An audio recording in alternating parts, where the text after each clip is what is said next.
അതങ്ങനെ ചെയ്യാവുള്ളൂ. ഇനിയിപ്പം ഈ വീഡിയോ കണ്ടിട്ട് ഇനിയിപ്പം അങ്ങനെ ഈ ഓപ്പറേഷനാണ് സേഫ് എന്ന് പറഞ്ഞുകൊണ്ട് അങ്ങനെ ഒരിക്കലും പോകില്ല. റെഫർ ചെയ്ത് കഴിഞ്ഞാൽ ഓടാൻ ആൾക്കാരില്ല. ഇവിടെ ചേട്ടായി അമ്മയും മാത്രമേ ഉള്ളൂ. എൻ്റെ ഒരു പ്രഗ്നൻസി ടൈം ഫുള്ളും ഞാൻ നിന്നിട്ടുണ്ടായിരുന്നത് ഈ വീട്ടിൽ തന്നെ ആയിരുന്നു.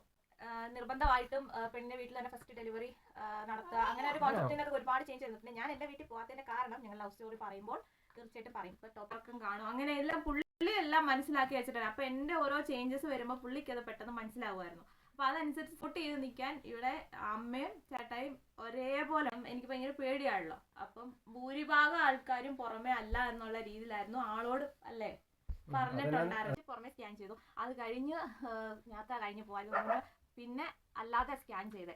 അതൊന്നും പറയാനൊരു ഇതില്ല, എന്താ പറയണ്ടേന്ന് അറിയില്ല. കാരണം നല്ല പെയിൻ, അത്യാവശ്യം നല്ല രീതിയിൽ പെയിൻ എനിക്കുണ്ടായിരുന്നു. ഞാൻ hi hello welcome back to our channel. അപ്പോൾ ഇന്നത്തെ വ്ളോഗ് എന്ന് പറയുന്നത് നമ്മുടെ കുഞ്ഞപ്പൻ്റെ, അതായത് ബബ്ലൂസിൻ്റെ delivery story, labour room experience, അതിനെയൊക്കെ പറ്റി ഒരു ഡീറ്റെയിൽ ആയിട്ടുള്ളൊരു വീഡിയോ ആണ് കേട്ടോ. അപ്പോൾ നോർമലി ഈ ഡെലിവറി സ്റ്റോറി പറയുമ്പോൾ ഡെലിവറി ചെയ്ത ആൾക്കാരാണ് കൂടുതലും പറയാം അവരുടെ എക്സ്പീരിയൻസും മറ്റു കാര്യങ്ങളൊക്കെ. പക്ഷേ എൻ്റെ ഡെലിവറി സ്റ്റോറിയിലെ വീഡിയോയിൽ ചേട്ടായും കൂടെയുണ്ട്. കാരണം നമ്മുടെ ഡെലിവറിയുടെ സമയത്ത് നമ്മൾ 3 പേര് മാത്രമേ ഉണ്ടായിരുന്നുള്ളൂ. അപ്പോൾ അതിൻ്റെ കുറേ കാര്യങ്ങളും നമ്മളിവിടുന്ന് ഹോസ്പിറ്റലിൽ പോയ കാര്യങ്ങളും ഇയാൾ മാത്രമേ ഉള്ളായിരുന്നു ഓടി നടക്കാൻ വേണ്ടി. അപ്പോൾ ചേട്ടായിക്ക് ഒരു എക്സ്പീരിയൻസ് ആയിരുന്നത്. അപ്പോൾ ലേബർ റൂം എക്സ്പീരിയൻസ് പ്ലസ് നമ്മുടെ travel experience plus hospital decision എല്ലാം ഈ ഒരു വ്ളോഗിനകത്ത് നമ്മൾ പറയുന്നുണ്ട് കേട്ടോ. അപ്പം ഒരിക്കൽ കൂടി എല്ലാവർക്കും ഈ വ്ളോഗിലേക്ക് സ്വാഗതം. ഓക്കെ, അപ്പം നമ്മുടെ അല്ല എൻ്റെ ഡെലിവറി സ്റ്റോറി പറയാൻ വേണ്ടിയിട്ട് ഞാൻ മാത്രമല്ല, എന്നോട് ചേട്ടായി ഉണ്ടെന്ന്. കാരണം നമുക്ക് രണ്ടുപേർക്കുള്ള എക്സ്പീരിയൻസ് നമ്മൾ ഷെയർ ചെയ്യണമല്ലോ. നോർമലി ലേഡീസ് ആണല്ലോ അവരുടെ ഡെലിവറി സ്റ്റോറി അല്ലെങ്കിൽ അവരുടെ എക്സ്പീരിയൻസ് ഷെയർ ചെയ്യുന്നത്. അത് പുറത്ത് നിൽക്കുന്നവരുടെയും ആ ഒരു എക്സ്പീരിയൻസ് നമ്മൾ അറിയണമല്ലോ. അറിയാം. അപ്പം ലാസ്റ്റ് ഇയർ ഈ ഒരു ദിവസം, അതായത് ഫെബ്രുവരി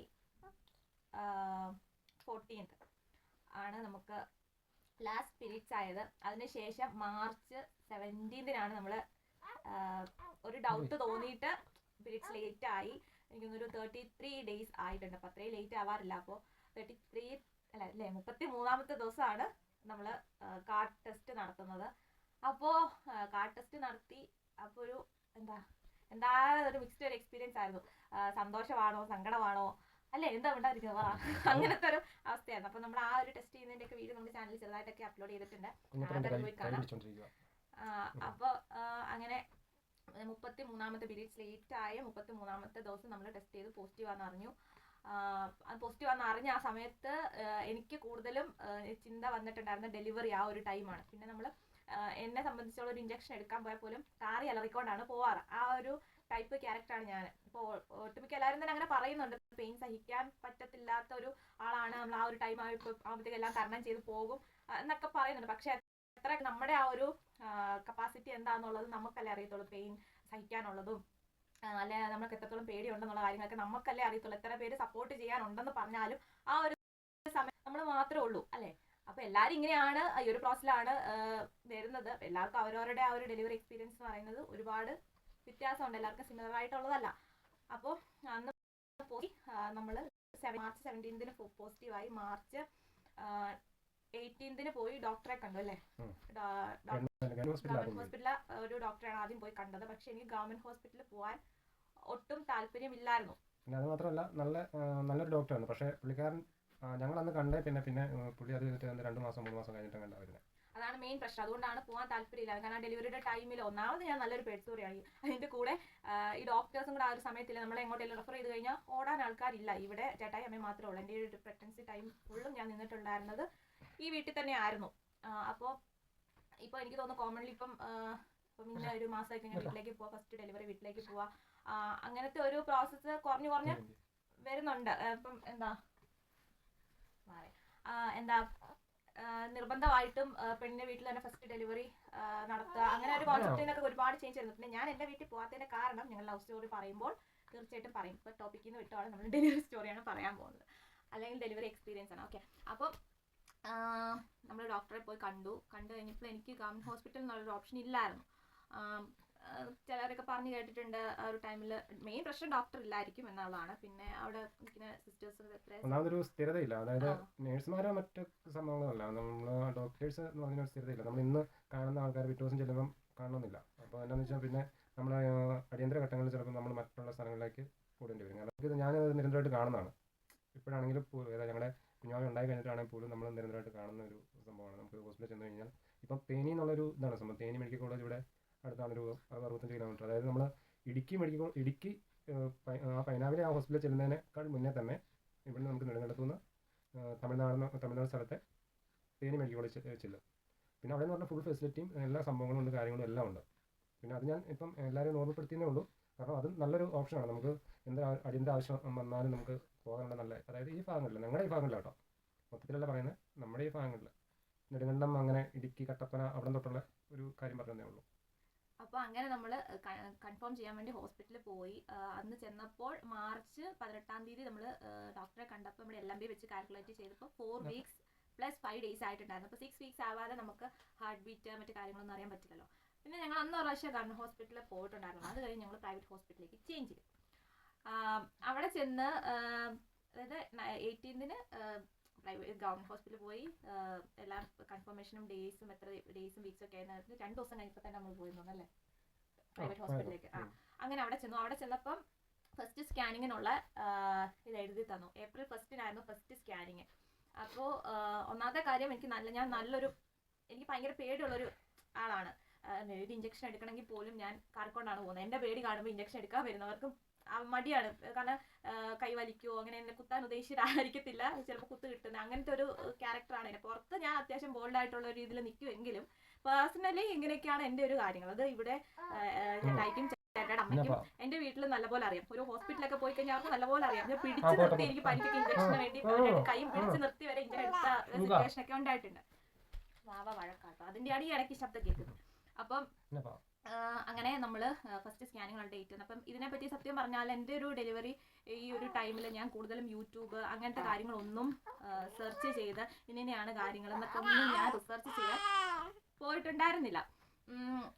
പിന്നെ ഇവിടുത്തെ അമ്മയോട് ചേട്ടയുടെ അമ്മയോട് ചോദിക്കും. പക്ഷെ അമ്മയ്ക്കൊന്നും ഓർമ്മയില്ല. കാരണം വർഷങ്ങൾക്ക് മുന്നേ അല്ലേ. ഓർമ്മയുടെ കാര്യമല്ല, ഇപ്പോഴത്തെ ശരിക്കും പറഞ്ഞു കഴിഞ്ഞാൽ പഴയ കാര്യങ്ങളൊന്നും അല്ലല്ലോ. ഇപ്പം നിലവിൽ മൊത്തം എല്ലാ കാര്യങ്ങൾക്കും ഓരോരോ ഫെസിലിറ്റീസായി കാര്യങ്ങളായി. പണ്ടത്തെ കാലത്ത് ഈ സ്കാനിങ്ങോ മറ്റു കാര്യങ്ങളോ ഒന്നും ഇല്ലല്ലോ. അപ്പോൾ അതിൻ്റെതായിട്ടുള്ള ചെറിയ ചെറിയ പ്രശ്നങ്ങളുണ്ട്. നമ്മൾ പ്രൈവറ്റ് ഹോസ്പിറ്റലിൽ ചെന്ന് സ്കാനിങ്ങിൻ്റെ സംഭവം ഫസ്റ്റ് സ്കാനിങ് അവിടെ തന്നെ ഉണ്ട്. നമ്മൾ ചൂസ് ചെയ്ത ഹോസ്പിറ്റലിൽ സ്കാനിങ് ഉണ്ട്. പക്ഷെ നമ്മൾ സ്കാൻ ചെയ്ത ഒരു എക്സ്പീരിയൻസ് എന്ന് പറയുന്നത് ഞാൻ പറഞ്ഞില്ല, എനിക്ക് ഇതിനെപ്പറ്റി ഒരു വലിയ ഗ്രാഹ്യമില്ല. ഒരു പ്രോസസ്സ് സ്കാനിങ്ങിൻ്റെ പ്രോസസ്സ് എങ്ങനെയായിരിക്കും അതൊന്നും അറിയില്ല. ഞാൻ യൂട്യൂബിൽ കൂടുതൽ സെർച്ച് ചെയ്യാനൊന്നും പോയിട്ടില്ല. ഈ ഒരു 9 months ഞാൻ ഒരു കാര്യത്തെപ്പറ്റിയും ഓരോരുത്തർ ഈ പ്രഗ്നൻ്റ് ആണെന്ന് പറയുമ്പോൾ എന്ത് ന്യൂട്രീഷ്യസ് ഫുഡ് കഴിക്കണം, എന്താണ് എങ്ങനെയാണെന്നുള്ളത്. കാരണം നമ്മൾ കണ്ടു കഴിയുമ്പോഴത്തേക്ക് നമുക്കൊന്നും കൂടെ പേടി കൂടത്തേ ഉള്ളൂ. അതുകൊണ്ട് ഞാൻ ആ ഒരു ഇതിലേക്ക് പോയില്ല. ചേട്ടായി ആണെങ്കിൽ എന്നെക്കാളും കൂടുതൽ പക്ഷേ റിസർച്ച് മീൻസ് ഇങ്ങനെ ഫുഡ് കഴിക്കണം, ഇന്ന ടൈമിൽ ഇങ്ങനെ ആയിരിക്കും നമ്മുടെ ഫിസിക്കൽ കണ്ടീഷൻ. അതായത് ഒരു 3 months കഴിയുമ്പോൾ വോമിറ്റിംഗ് കാണും, ചിലവർക്ക് തലകറക്കം കാണും, അങ്ങനെ എല്ലാം പുള്ളി എല്ലാം മനസ്സിലാക്കി വെച്ചിട്ടുണ്ട്. അപ്പോൾ എൻ്റെ ഓരോ ചേഞ്ചസ് വരുമ്പോൾ പുള്ളിക്ക് അത് പെട്ടെന്ന് മനസ്സിലാവുമായിരുന്നു. അപ്പോൾ അതനുസരിച്ച് സപ്പോർട്ട് ചെയ്ത് നിൽക്കാൻ ഇവിടെ അമ്മയും ചേട്ടായും ഒരേപോലെ ഉണ്ടായിരുന്നു.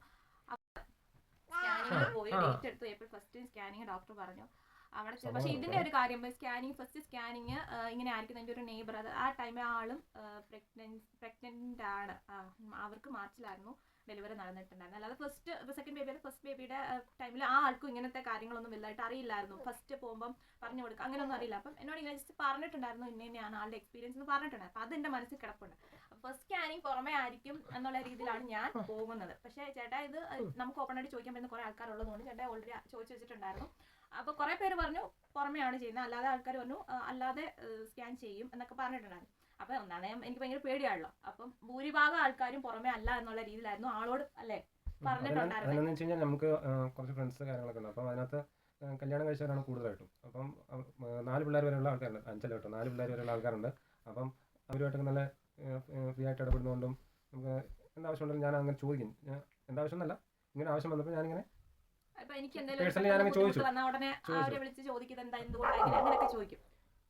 അതിപ്പോഴാണേലും അതെ. ഇപ്പം കുഞ്ഞുവാവ ഉണ്ടായി കഴിഞ്ഞാൽ ഇപ്പം ചെറിയ ചെറിയ പ്രശ്നങ്ങൾ എന്തെങ്കിലും വന്നു കഴിഞ്ഞാൽ ഞാൻ അവരോടൊക്കെ ആദ്യം ഞാൻ വിളിച്ച് ചോദിക്കും എന്താ ചെയ്യേണ്ടത്, അതിന് മുന്നോട്ടുള്ള കാര്യങ്ങൾ എന്താണ് ചെയ്യേണ്ടതെന്ന്. അപ്പം അങ്ങനെ നമ്മളെ സപ്പോർട്ട് ചെയ്യാൻ കുറേ ആൾക്കാരുണ്ടായിരുന്നു, പറഞ്ഞു തരാനും ഇന്നൊക്കെ കാര്യങ്ങൾ കൊണ്ടായിരിക്കും അങ്ങനെ വരുന്ന എല്ലാ ഹോർമോണൽ ബാലൻസ് ചേഞ്ച് ചെയ്യുന്നതുകൊണ്ടാണ് എനിക്ക് എപ്പോഴും ദേഷ്യം, അല്ലെങ്കിൽ ദേഷ്യമുണ്ട്, അങ്ങനെയൊക്കെ പെട്ടെന്ന് ഒരു മൂഡ് സ്വിങ് ഒക്കെ എപ്പോഴും വരുമായിരുന്നു. അപ്പോൾ ഇവരെല്ലാം ഇങ്ങനെ പറഞ്ഞു. അപ്പം അവരോടൊക്കെ ചോദിച്ചപ്പോഴും അല്ല പുറമെ അല്ല എന്നുള്ള രീതി ആൾ അറിഞ്ഞിട്ടുണ്ടായിരുന്നു. പക്ഷേ അങ്ങനെ ഞാൻ അറിയുമായിരുന്നെങ്കിൽ പുറമെ എല്ലാ സ്കാനിങ്ങിന് ഞാൻ അറിയാമായിരുന്നു ഒരിക്കലും സ്കാനിങ്ങിന് പോകത്തില്ലായിരുന്നു. അതുകൊണ്ട് ആളിനോട് പറഞ്ഞിട്ടുണ്ടായിരുന്നില്ല. അവിടെ ചെന്ന് അന്നേരം ഞാൻ അതൊരു ഗൂഗിളിൽ സെർച്ച് ചെയ്ത് നോക്കി എങ്ങനെയായി ഫസ്റ്റ് സ്കാനിങ് എങ്ങനെയായിരിക്കും ജസ്റ്റ് ഒന്ന് നോക്കി. അപ്പോൾ പുറമേ ആണെന്നാണ് ഞാൻ മനസ്സിലാക്കിയത്. സത്യം പറഞ്ഞ സ്കാനിങ്ങിന് ചെന്നു. അപ്പോൾ ഈ ഞാൻ പറഞ്ഞില്ല, എനിക്ക് നേരത്തെ എൻ്റെ ഒരു നെയ്ബർ പറഞ്ഞ ഒരു കാര്യം എൻ്റെ മനസ്സിലുണ്ട്. അപ്പോൾ അത് വെച്ചിട്ടാണ് പോകുന്നത്. അപ്പം ചെന്നു. അപ്പോൾ ഫസ്റ്റ് പുറമേ സ്കാൻ ചെയ്തു. അത് കഴിഞ്ഞ് യാത്ര കഴിഞ്ഞ് പോകുമായിരുന്നു. പിന്നെ അല്ലാതെ സ്കാൻ ചെയ്തേ. അതൊന്നും പറയാനൊരു ഇതില്ല, എന്താ പറയേണ്ടതെന്ന് അറിയത്തില്ല. കാരണം നല്ല പെയിൻ, അത്യാവശ്യം നല്ല രീതിയിൽ പെയിൻ എനിക്കുണ്ടായിരുന്നു. ഞാൻ പറഞ്ഞല്ലോ പൊതുവേ പെയിൻ സഹിക്കുന്ന ആ ഒരു ലെവൽ വളരെ കുറവാണ്. പക്ഷെ കുറച്ച് നേരത്തേക്ക് ഉണ്ടായിരുന്നല്ലോ കേട്ടോ. ചിലപ്പോൾ ഈ ഒരു ഡെലിവറി സ്റ്റോറി കാണുന്ന ഇപ്പോൾ പ്രഗ്നൻ്റ് ആയിരിക്കുന്നവർക്ക് ഇത് കാണുമ്പോൾ ചിലപ്പം അയ്യോ ഇങ്ങനെയാണോ അങ്ങനെയാണോ എന്നൊക്കെ തോന്നാം. പക്ഷെ എൻ്റെ ഒരു ഇതാണ് പറഞ്ഞത്, പലർക്കും പല പെയിൻ സഹിക്കുന്നുള്ള കപ്പാസിറ്റിയാണ് ഉള്ളത്. ഓക്കെ, അങ്ങനെ ഫസ്റ്റ് സ്കാനിങ് കഴിഞ്ഞപ്പോഴത്തേക്കും നമുക്ക് പിന്നെ സ്കാൻ അവിടെ ചെയ്യാൻ തോന്നിയില്ല. പിന്നെ നമ്മൾ 3rd മന്ത് സ്കാൻ ചെയ്തു. പിന്നെ നമ്മൾ എല്ലാ മാസവും ചെക്കപ്പിന് പോകുന്നുണ്ട്. 2nd മന്ത് ചെന്നു. നമ്മൾ സത്യം പറഞ്ഞാൽ എനിക്ക് ഡോക്ടറോട് എന്താ ചോദിക്കേണ്ടത്, എന്ത് കാര്യങ്ങളാണ് കൂടുതലും ചോദിച്ചറിയണ്ടേ, അങ്ങനെ ഒന്നും എനിക്കറിയില്ല. പക്ഷെ കൂടുതലും ചേട്ടനാണ് അവരോട് സംസാരിച്ചുകൊണ്ടിരുന്നത്. ഇന്ന ഫുഡ് കഴിക്കാവോ, ഇന്ന ഫുഡിന്റെ കാര്യങ്ങളാണേലും തലകറക്കം വരുന്നത് എന്തിന്റെ കൊണ്ടാണ്. ഞാൻ മിണ്ടത്തില്ല, എനിക്കറിയത്തില്ല എന്താ ചോദിക്കേണ്ടത്. അപ്പോൾ ആളാണ് ചോദിച്ച് അവളും വർത്താനം പറയാട്ടോ. എല്ലാ കാര്യങ്ങളും സപ്പോർട്ട് ചെയ്തോണ്ടിരുന്നേ. ചേട്ടൻ കാണിക്കാൻ പറ്റത്തില്ല, അവള് കിടക്കുവാണേ, എന്റെ വിരലെ പിടിച്ചേക്കുവാ. അപ്പം എന്നിട്ട് ഏതാണ്ട് എന്നോട് സംസാരിക്കുക, നമ്മൾ അവളോട് സംസാരിക്കാന്ന് പറഞ്ഞാൽ അവള് നമ്മളോട് സംസാരിക്കുക, അതിന്റെ ഒച്ചയേക്കുന്നത്. അപ്പം അങ്ങനെ 2nd മന്ത് ഡോക്ടറെ കൺസൾട്ട് ചെയ്തു. 3rd മന്തിൽ നമുക്കൊരു സ്കാനിങ് പറഞ്ഞിട്ടുണ്ടായിരുന്നു. നമ്മുടെ നേസൽ ബോൺ, അതായത് ബോഡി പാർട്സ് ഒക്കെ എല്ലാ അത്യാവശ്യം ഇതായോ എന്ന് അറിയാൻ. അപ്പം ഫസ്റ്റ് സ്കാൻ നമ്മൾ എന്നിട്ട് വേറൊരു ഹോസ്പിറ്റലിൽ സ്കാനിങ്ങിന് ബുക്ക് ചെയ്ത് അവിടെ പോയി. ഫസ്റ്റ് ചെയ്തപ്പോൾ തന്നെ നേസൽ ബോൺ നമുക്ക് കിട്ടി. അതിനുശേഷം നമ്മളത് കണ്ട് ഡോക്ടറെ വന്ന് കാണിച്ചു. അത് കഴിഞ്ഞു. പിന്നെ നമുക്ക് 5th മന്ത് സ്കാനിങ് എല്ലാം നോർമലായിട്ട്, അതായത് ഒരു പ്രഗ്നൻസി ജേർണി എന്ന് പറയുന്ന എൻ്റെ ഒരു നോർമൽ ഡേ എങ്ങനെയായിരുന്നു ആ രീതി തന്നെയായിരുന്നു. വലിയ വ്യത്യാസമൊന്നും ഇല്ലായിരുന്നു. കുറച്ച് 1-2 ബുദ്ധിമുട്ട് ഒഴിച്ച് ബാക്കി ഒരു പ്രശ്നം ഉണ്ടായിരുന്നില്ല. സാധാരണ ഇങ്ങനെ പറഞ്ഞു കേട്ടിട്ടുണ്ട് പ്രശ്നമാണെന്നുള്ള സമയം തൊട്ട് ഇങ്ങനെ പ്രശ്നം, പിന്നെ ഹെൽത്ത് ഒട്ടും ഓക്കെ അല്ല, വോമിറ്റിംഗ് ഫസ്റ്റ് പോസിറ്റീവായ ടൈം തൊട്ട് വോമിറ്റിംഗ്, ഫുൾ ബെഡ് റെസ്റ്റ്, എനിക്ക് അങ്ങനെ പ്രശ്നമേ ഉണ്ടായിരുന്നില്ല. എൻ്റെ നോർമൽ ഡേ എങ്ങനെയായിരുന്നു അങ്ങനെ തന്നെയായിരുന്നു. അതുപോലെ തന്നെ ഒത്തിരി പ്രഗ്നൻസി ക്രേവിങ്സ് അങ്ങനെ ഒന്നുമില്ല. ഞാൻ ഒരുപാടൊന്നും മുട്ടിച്ചിട്ടൊന്നുമില്ല. ഇന്ന സാധനങ്ങളൊക്കെ പറഞ്ഞ് എനിക്കെല്ലാം മേടിച്ചോണ്ട് തരും. ഞാൻ കഴിക്കാത്തതിൻ്റെ ഒരു പ്രശ്നം മാത്രമേ ഉണ്ടായിരുന്നുള്ളൂ. പക്ഷെ ആവശ്യത്തിന് കഴിക്കും. ഇപ്പോഴും അന്ന് പ്രഗ്നൻസി സമയത്ത് മേടിച്ചോണ്ടിരുന്ന കുറെ സാധനങ്ങൾ ഇപ്പോഴും ഇരിപ്പുണ്ട്. അതായത് മറ്റേ ഈന്തപ്പഴം, മറ്റേ അങ്ങനെയുള്ള സംഭവങ്ങളൊക്കെ ഉണ്ടല്ലോ, നട്ട്സ്. അപ്പൊ അങ്ങനെയൊക്കെ. 5th മന്ത് 3rd മന്ത് കഴിഞ്ഞ് പിന്നെ 5th മന്ത് സ്കാനിങ് ഉണ്ടായിരുന്നു. 1-ാം മാസം 2-ാം മാസം സ്കാനിങ് ഉണ്ടായിരുന്നു. 2 3 1 3 5 5 7 5th മന്ത് സ്കാനിങ് ഉണ്ടായിരുന്നു. അന്നാണ് നമ്മുടെ ഫുൾ ബേബിയുടെ ഗ്രോത്ത് അല്ല, ബോഡി അവള് സമ്മതിക്കുന്നില്ല. ഓക്കെ, അങ്ങനെ 3rd മന്ത് സ്കാനിങ് കഴിഞ്ഞ് നമുക്ക് ഒരു സ്കാനിങ്ങും കൂടെ പറഞ്ഞിട്ടുണ്ടായിരുന്നു. അറിഞ്ഞായിരുന്നു ബേബിയുടെ പൊസിഷൻ ചേഞ്ച് ആയിട്ടില്ല. പക്ഷെ മന്ത് വൈസ് നോക്കുമ്പോൾ നമുക്ക് വീക്ക് വൈസ് കുറച്ച് കൂടുതൽ പോകുന്നുണ്ട്. ഇപ്പോൾ 3rd മന്ത് എന്ന് പറഞ്ഞാലും ചിലപ്പോൾ 4th മന്ത് സ്റ്റാർട്ട് ചെയ്യും വീക്ക് വൈസ്. കാരണം ചില മാസങ്ങളിൽ 5 ആഴ്ച ഉണ്ട്. അപ്പോൾ ഇവര് 40 വീക്സ് അല്ലേ ഒരു നോർമൽ പ്രഗ്നൻസി ടൈം എന്ന് പറയുന്നത്. അപ്പോൾ അതിൻ്റെതായിട്ടുള്ള വ്യത്യാസങ്ങളൊക്കെ ഉണ്ട്. നമുക്ക് ഡോക്ടർ പറഞ്ഞിരുന്ന ഒരു ടൈം, ഡെലിവറി ടൈം എന്ന് പറയുമ്പോൾ February 14th ലാസ്റ്റ് LMB ആയി. അത് വെച്ചിട്ട് November 21st ഡേറ്റ് ഡോക്ടർ പറഞ്ഞിരുന്നത്. അപ്പോൾ നമ്മൾ എന്നിട്ട് 5th മന്ത് ഒരു സ്കാനിങ് ഉണ്ടായിരുന്നു. ഒരു ഗ്ലൂക്കോസ് ടെസ്റ്റ് നമുക്ക് പറഞ്ഞിട്ടുണ്ടായിരുന്നു. അപ്പോൾ ഷുഗർ അങ്ങനത്തെ കാര്യങ്ങളൊന്നുമില്ല, ഷുഗർ ഇല്ല, കയ്യിൽ കല്ല് നീര് അങ്ങനെ ഒന്നുമില്ല. പക്ഷെ വെയിറ്റ് ഗെയിൻ ചെയ്തായിരുന്നു. ഞാൻ 42 കിലോയിൽ ഞാൻ 43 കിലോയിൽ നിന്ന് ഫൈനൽ 58-59 ഇല്ല 63 കിലോ. ഇവിടെ പനി വന്നപ്പോൾ 58 ആയത്. ലാസ്റ്റ് സ്കാനിങ്ങിന് 58 ആയിരുന്നു. 58. അപ്പൊ ഞാൻ പറയുകയും ചെയ്തു നമ്മൾ തമ്മിൽ ഇപ്പൊ ഈക്വൽ ആയല്ലോ എന്ന്. ഞാൻ ഇപ്പോഴും 58 കിലോ ഉള്ളൂ. ഞാൻ 58 ഇങ്ങനെ കൂടിയും കുറഞ്ഞു വെയിറ്റ് ഗെയിൻ ചെയ്തിട്ടുണ്ടായിരുന്നു. പക്ഷെ എന്റെ ബോഡിയിൽ വലിയ മാറ്റങ്ങളോ ഒരു വണ്ണം വെക്കുവോ അങ്ങനെ ഒന്നുമില്ല. നോർമലി തന്നെ ഈ ഒരു ഇത് തന്നെയായിരുന്നു അപ്പോഴും ഉണ്ടായിരുന്നുള്ളത്. വെയിറ്റ് ഗെയിൻ ചെയ്തത് ഭയങ്കരമായിട്ടും അതൊന്നും ഇപ്പം 63 ആയിരുന്നു. പക്ഷെ അതിനിടയ്ക്ക് ഒരു സംഭവം വന്നു, അതിന് പറയാം. അപ്പോൾ അങ്ങനെ എല്ലാം കഴിഞ്ഞു. പിന്നെ 7th മന്ത് സ്കാനിങ് നമുക്ക് പറഞ്ഞു. 7th മന്തും നോർമലി പോയി. അതെല്ലാം പുറത്താണ് കേട്ടോ. 1st മന്ത് മാത്രമേ നമ്മൾ കാണിക്കുന്ന ഹോസ്പിറ്റലിൽ ചെയ്തുള്ളൂ. ബാക്കിയെല്ലാം പുറത്ത് പോയി ചെയ്തു. അപ്പം 7th മന്തിലെ സ്കാനിങ് നമ്മൾ എന്നും ചെയ്തുകൊണ്ടിരുന്നിടത്ത് നമുക്ക് ചെയ്യാൻ പറ്റിയില്ല. അത് പിന്നെ വേറൊരിടത്ത് ചെയ്യേണ്ട വന്നു. വേറൊരിടത്ത് ചെയ്ത് കഴിഞ്ഞാൽ ഒന്നാമത്തെ മെയിൻ നമ്മൾ പ്രശ്നം എന്ന് വെച്ചാൽ ഒരിടത്ത് പോയി കഴിഞ്ഞ് കഴിഞ്ഞാൽ അവിടെ തന്നെ സ്ഥിരമായിട്ടൊന്നും കണ്ടിന്യൂ ചെയ്യാൻ പറ്റത്തില്ല. അപ്പോൾ നമുക്ക് ഡെലിവറിക്ക് ഒരു ഗവൺമെൻറ് ഹോസ്പിറ്റലിൽ പോയി കഴിഞ്ഞ ഒരു അവസ്ഥ. പക്ഷേ എല്ലാ ഫെസിലിറ്റി ഉള്ള ഗവൺമെൻറ് ഹോസ്പിറ്റൽസും ഉണ്ട്, ഇല്ലെന്നല്ല, നമ്മുടെ സാഹചര്യമാണ് നമ്മൾ പറയുന്നത് കേട്ടോ. അപ്പം അങ്ങനെ ഇത് അതായത് ഫസ്റ്റ് സ്കാൻ ചെയ്ത് നമ്മൾ സെക്കൻഡ് ഒരു ഓപ്ഷൻ വേറെ ഒരിടത്ത് നമ്മളുടെ കൂടെയുള്ള ആളും കൂടെ അല്ലേ കയറ്റി കാണിക്കും എന്നുള്ളൊരു ഓപ്ഷൻ ഉള്ള ഒരു ഏരിയ നമ്മളിവിടെ ഉണ്ടായിരുന്നു. ഞങ്ങൾ സ്കാൻ ചെയ്യാൻ പോയപ്പോഴത്തേക്ക് അതങ്ങ് അടച്ചുപൂട്ടി. പിന്നെ ഞങ്ങൾക്ക് എന്ത് ചെയ്യണം എന്നറിയാതെ വയ്യാതായി പോയി. പിന്നെ അങ്ങനെയാണ് മൂന്നാമത്തെ 5ാമത്തെ സ്കാൻ വേറെ ചെയ്തു. അപ്പോൾ 2 സ്കാനിങ് അവിടെ ചെയ്തു. അപ്പോൾ അവിടെ ഡോക്ടറില്ല, അവിടുത്തെ ഡോക്ടർ പോയി. അത് കഴിഞ്ഞ് പിന്നെ 7th മന്ത് എന്തായാലും സ്കാൻ ചെയ്തല്ലേ പറ്റൂ. 7th മന്ത് സ്കാനിങ് സത്യം പറഞ്ഞാൽ 8th മന്ത് സ്റ്റാർട്ട് ചെയ്ത് കഴിഞ്ഞാണ്. കാരണം വീക്ക് വൈസ് മുന്നോട്ട് കുറച്ച് പോയിട്ടുണ്ടായിരുന്നു. 7th മന്ത് സ്കാൻ ചെയ്തപ്പോഴാണ് ഇത്രയും നാൾ ഒരു പ്രശ്നവും ഇല്ലായിരുന്നു. 7th മന്ത് സ്കാൻ ചെയ്തപ്പോഴത്തേക്കും ബേബിയുടെ പൊസിഷൻ കറക്റ്റ് അല്ല എന്ന് അത് കറക്റ്റ് അല്ല എന്നുള്ളത് സ്കാൻ സത്യം പറഞ്ഞാൽ ഈ ഫസ്റ്റ് 3rd 5th സ്കാനിങ്ങിൽ എന്നോട് പോലും ഒന്നും പറയണ്ട. ബേബിയുടെ ഹാർട്ട് ബീറ്റ് മാത്രം കേൾക്കാം, അല്ലാതെ ഇങ്ങനെയാണ് പൊസിഷൻ, ഇങ്ങനെയാണ്, അങ്ങനെയാണ്, കുഴപ്പമില്ല, അങ്ങനെ അതൊന്നും എനിക്ക് പറഞ്ഞു തന്നിട്ടുണ്ടായിരുന്നില്ല സ്കാൻ ചെയ്യുന്ന സ്ഥലത്ത്. പക്ഷേ 7th മന്തിലെ സ്കാനിങ് ചെയ്തപ്പോൾ ആ ഒരു നല്ലൊരു ഡോക്ടറായിരുന്നു. ആളെ എല്ലാം ഡീറ്റെയിൽ ആയിട്ട് പറഞ്ഞു തന്നിട്ടുണ്ട്. അപ്പോൾ ഞാൻ വിചാരിച്ചു ഇനിയുള്ള സ്കാനിങ് എന്നാൽ 9th മന്ത് ഇവിടെ തന്നെ ചെയ്യാം എന്നുള്ള ഒരു പ്ലാനിങ്ങിലായിരുന്നു. അപ്പോൾ 7th മന്ത് സ്കാനിങ്ങിൽ ഞങ്ങൾ അറിഞ്ഞായിരുന്നു ബേബിയുടെ പൊസിഷൻ ചേഞ്ച് ആയിട്ടില്ല. ബ്രീച്ച് പൊസിഷൻ ആയിരുന്നു. ബ്രീച്ച് പൊസിഷൻ എന്ന് പറഞ്ഞു കഴിഞ്ഞാൽ ഇങ്ങനെ വള്ളം പോലെ. ഈ ഒരു ബ്രീച്ച് പൊസിഷൻ സാധാരണ ഹെഡ് മുകളിലും കാല് താഴെ ഇങ്ങനെ sitting position breech position commonly വരുന്നത്. പക്ഷെ എനിക്ക് ബ്രീച്ച് പൊസിഷൻ എന്ന് പറഞ്ഞില്ല, സിറ്റിംഗ് പൊസിഷൻ അല്ല, ഒരു ഇങ്ങനെ ഈ വള്ളം ഇങ്ങനെ ഇങ്ങനത്തെ ഒരു പൊസിഷനിലായിരുന്നു. ഹെഡ് ഒരു സൈഡിൽ, ലെഗ് ഒരു സൈഡിൽ, ഈ പൊസിഷനിലായിരുന്നു. അപ്പോൾ ഇവിടെ നിന്ന് ഹെഡ് തിരിഞ്ഞ് ഇങ്ങനത്തെ ഒരു പൊസിഷനിലേക്ക് വരണം, താഴേക്ക് വരണം. പക്ഷെ എൻ്റെ 7th മന്ത് ആയെന്ന് പറഞ്ഞാൽ 7th മന്ത് പറഞ്ഞുള്ള 8th മന്ത് സ്റ്റാർട്ട് ചെയ്താണ് ഈ ഒരു പൊസിഷനായിരുന്നു ബേബി. അന്ന് തന്നെ അറിഞ്ഞായിരുന്നു ബ്രീച്ച് പൊസിഷൻ ആണെന്നുള്ളത്. അപ്പം അന്ന് വെയിറ്റ് 7th മന്തിലെ വാവയുടെ വെയിറ്റ് എന്ന് പറഞ്ഞാലും 7th മന്തിൽ എത്രയാണോ വെയിറ്റ് വേണ്ടിയിരുന്നത് ആ കറക്റ്റ് വെയിറ്റ് തന്നെയായിരുന്നു. അത് ഡോക്ടർ പറഞ്ഞു 7th മന്തിൽ വേണ്ടിയിരുന്ന കറക്റ്റ് വെയിറ്റ് തന്നെയായിരുന്നു ബേബിക്കും എനിക്കും. വേറെ ഒരു പ്രശ്നമല്ല, ഈ ബ്രീച്ച് പൊസിഷൻ മാത്രമാണ്. ഇത് എക്സസൈസ് ചെയ്യാം, പക്ഷെ ഞാൻ എക്സസൈസ് ഒന്നും ചെയ്തിട്ടുണ്ടായിരുന്നില്ല. എക്സസൈസ് ചെയ്യാം, നമുക്ക് നോക്കാം ഇനി, കാരണം ഇനി വീക്സ് കിടക്കുക, 40 വീക്ക് ആകണമല്ലോ, ഇനി വീക്ക് കിടക്കുന്നുണ്ട്. അപ്പോൾ അതുകൊണ്ട് കുഴപ്പമില്ല, ബേബി തിരിഞ്ഞു വന്നോളും എന്ന് പറഞ്ഞു. 7th മന്തിലാണ് നമുക്ക് ഇങ്ങനെ ഒരു പ്രശ്നം വന്നത്. ഓക്കെ, അത് നമ്മൾ ഡോക്ടറെ പോയി നമ്മൾ ചൂസ് ചെയ്ത പ്രൈവറ്റ് ഹോസ്പിറ്റലിൽ പോയപ്പോൾ അവിടെ ഞങ്ങൾ കണ്ടോണ്ടിരുന്ന ഡോക്ടർ ഇല്ല. പ്രൈവറ്റ് ഹോസ്പിറ്റൽ അതാണ് അവസ്ഥ. പിന്നെ വേറൊരു ഡോക്ടറെ നമുക്ക് ഇത് കൺസൾട്ട് ചെയ്യണമല്ലോ. അപ്പോൾ ബ്രീച്ച് പൊസിഷൻ എനിക്ക് പക്ഷേ ഞങ്ങൾക്ക് ഇതിനെപ്പറ്റി അറിയത്തില്ല. അപ്പോൾ ഇങ്ങനെ ഡോക്ടർ പറഞ്ഞപ്പോൾ ഞങ്ങൾ മനസ്സിലായി എന്തോ ഒരു പ്രശ്നമുണ്ട് എന്ന് മനസ്സിലായിട്ട് ഞങ്ങൾ അന്ന് തന്നെ കൺസൾട്ടേഷൻ താമസിക്കേണ്ടെന്നുള്ള രീതിയിൽ ഞങ്ങൾ പോയി കണ്ടു.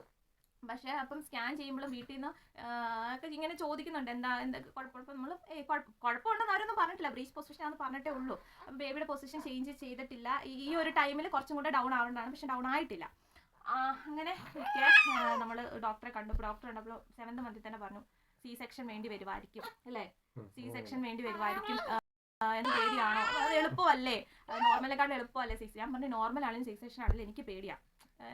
എന്നെ എന്താന്ന് എനിക്ക് മാത്രമല്ല അറിയത്തുള്ളൂ. നമ്മളെന്താന്ന് എല്ലാവർക്കും മറ്റുള്ളവർക്ക് അറിയുന്നതല്ല, നമുക്ക് മാത്രമേ അറിയത്തുള്ളൂ. അപ്പം സി സെക്ഷൻ കേട്ടപ്പം ഒരു പരിധി വരെ എനിക്ക് സന്തോഷമായിരുന്നു. കാരണം ഞാൻ പ്രഗ്നന്റ് ആയപ്പോൾ തന്നെ പറഞ്ഞിട്ടുണ്ടായിരുന്നു എനിക്ക് ഓപ്പറേഷൻ മതി. സാധാരണ എല്ലാവരും നോർമലിനാണ് നോക്കുന്നത് അല്ലേ. എന്റെ പേടി കാരണം ഞാൻ ശരിക്കും പറഞ്ഞാൽ ഏത് രീതിയിലാണ് നോർമലാണ് ഏറ്റവും നല്ലത്. അതാണ് എല്ലാവരും നോർമലാണ് നോക്കുന്നത്. അതങ്ങനെ ചെയ്യാവുള്ളൂ. ഇപ്പം ഈ വീഡിയോ കണ്ടിട്ട് ഇനിയിപ്പം അങ്ങനെ ഈ ഓപ്പറേഷൻ ആണ് സേഫ് എന്ന് പറഞ്ഞാൽ അങ്ങനെ ഒരിക്കലും പോകില്ല. ഞങ്ങൾക്ക് വേറെ ഓപ്ഷൻ ഇല്ലാത്തതുകൊണ്ടാണ് ഹെൽത്തി ആയിട്ട് നല്ലതായിട്ട് ഇരിക്കുകയാണെന്നുണ്ടെങ്കിൽ ഒരു കുഴപ്പം ഉണ്ടാവില്ല, ഒരു പ്രശ്നം ഉണ്ടാവില്ല. കുറച്ച് കാര്യങ്ങളെല്ലാം ശ്രദ്ധിച്ചാൽ മതി. അപ്പം എനിക്ക് തോന്നുന്നു ഞാനായിരിക്കും ആദ്യത്തെ സി സെക്ഷൻ മതി എന്നുള്ള ഒരു ഓപ്ഷൻ ഫസ്റ്റ് പ്രഗ്നന്റ് ആണെന്ന് അറിയപ്പോഴത്തേക്കും സി സെക്ഷൻ മാത്രമേ ചെയ്യാവൂ എന്ന് പറഞ്ഞിട്ടുള്ള ഒരു ഏക വ്യക്തി ഞാനായിരിക്കും എന്ന് വിശ്വസിക്കുന്നത്. അങ്ങനെ അല്ലാതെ എന്നെപ്പോലെ വേറെ ആരെങ്കിലും ഉണ്ടെങ്കിൽ താഴെ ഒന്ന് കമന്റ് ചെയ്യണം കേട്ടോ. അപ്പം എല്ലാവരും നോർമൽ നോക്കുമ്പോൾ ഞാൻ സി സെക്ഷൻ എന്നുള്ളൊരു, അപ്പം ഡോക്ടർ പറഞ്ഞപ്പം പകുതി ഒരു ആശ്വാസം ഉണ്ടായിരുന്നു. പിന്നെ ബാക്കി ഉള്ള കാര്യങ്ങൾ ആലോചിക്കുമ്പോൾ പേടിയാണ്.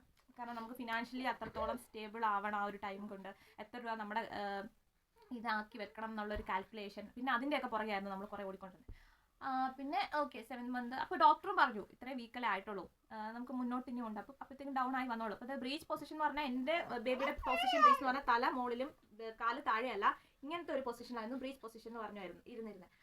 അപ്പോൾ പിന്നെ ഒരു കാര്യം ഡോക്ടർ പറഞ്ഞു, എന്നോട് മാത്രമാണ് പറഞ്ഞത്, അത് ഇനിയുണ്ടല്ലോ സമയം, അത് ഏത് സമയം വേണമെങ്കിലും മാറാം, തിരിഞ്ഞു വരുന്നതിന് കുഴപ്പമൊന്നുമില്ല. തിരിഞ്ഞു വന്നു കഴിഞ്ഞാൽ അവർ അതറിയാലോ, അത് മറ്റേ വരാനൊക്കെ ഉള്ള കാര്യങ്ങളിൽ പൊസിഷനിൽ അതായത് നല്ല പൊസിഷനിലേക്ക് അവർ മാറ്റും. പക്ഷേ അതൊന്നും വന്നില്ല. പിന്നെ എന്താണെന്ന് വെച്ച് കഴിഞ്ഞാൽ ഞാൻ കണ്ടുകൊണ്ടിരുന്ന ഡോക്ടർ ആണെങ്കിലും അവർ ഒത്തിരി എക്സ്പീരിയൻസ്. എൻ്റെ അമ്മയുടെ ഡെലിവറി എടുത്തത് ആ ഡോക്ടറാണ്, എൻ്റെ അനിയന് അവർ തന്നെയാണ് ഹോസ്പിറ്റൽ. അപ്പോൾ എന്നോടൊന്നും ഡീറ്റെയിൽ ആയിട്ട് അങ്ങനെ പറയത്തില്ല. പിന്നെ നമുക്ക് എന്തെങ്കിലും ബുദ്ധിമുട്ടുണ്ടെങ്കിൽ നമ്മൾ അങ്ങോട്ട് പറയാനും മാത്രമേ ആൾ പറയത്തുള്ളൂ. അപ്പോൾ അതിനനുസരിച്ച് എന്താ നമുക്ക് പറഞ്ഞുതരും. ഓക്കെ, അപ്പോൾ അത്രയും നാളും കൂളായിട്ട് എൻ്റെ പ്രഗ്നൻസി പീരീഡ് സത്യം പറഞ്ഞാൽ ഒരു കൂളിംഗ് പീരീഡ് പോലെ തന്നെയായിരുന്നു. ബ്രീച്ച് പൊസിഷൻ ആണെന്ന് പറഞ്ഞപ്പോഴത്തേക്കും പിന്നെ ഒരു പേടി. അപ്പോൾ ഞാൻ ഗൂഗിൾ സെർച്ച് ചെയ്തത് എന്താ സംഭവം എന്നൊന്ന് അറിയാൻ വേണ്ടിയിട്ട്. അങ്ങനെയാണ് ഈ പൊസിഷൻ ഇങ്ങനെയാണെന്നുള്ളത്, നോർമലി ഇങ്ങനെയാണെന്നുള്ളത് മനസ്സിലായി. പക്ഷേ എൻ്റെ സ്കാനിങ്ങിൻ്റെ റിപ്പോർട്ടിൽ എൻ്റെ ബേബിയുടെ പൊസിഷൻ ഇങ്ങനെയാണ്. ഒരു ബോട്ട് ഷേപ്പിലായിരുന്നു വാവ കിടന്നുകൊണ്ടിരുന്നത്. അപ്പോൾ ഉണ്ടായി കഴിയുമ്പോഴും വാവ ഒരു സൈഡിലേക്ക് ചരിഞ്ഞ് തന്നെയാണ് അവളുടെ ആ ഒരു പൊസിഷൻ അത് തന്നെയാണ് ഇപ്പോഴും കിടക്കുന്നത്.